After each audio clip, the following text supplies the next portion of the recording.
Supply officer higher officials के मुताबिक कल और आज से 5 टीम्स फॉर्म करे सो है। 5 टीम के एक एरिया में एक टीम जा रहे सो है। आज हमारे को ओल्ड सिटी दिए सो है चंद्रायन गुट्टा। यहाँ पे BPC SN more and sons आज इंस्पेक्शन करे सो है। वहाँ पे 5 लीटर्स कैन जार जो है सो हम लोग अवेमेंट करें, उसमें 4 यूनिट्स ऐसो लेस आए सो है।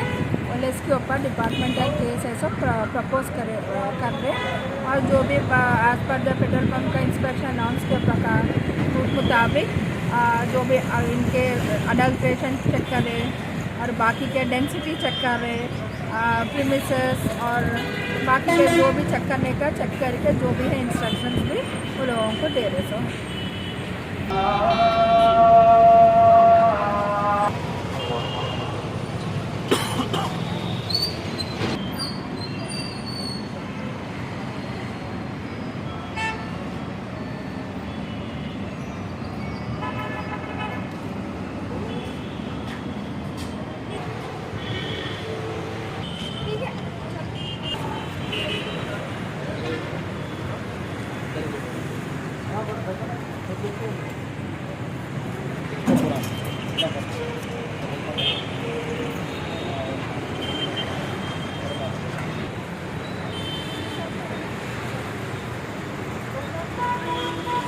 साइड में तो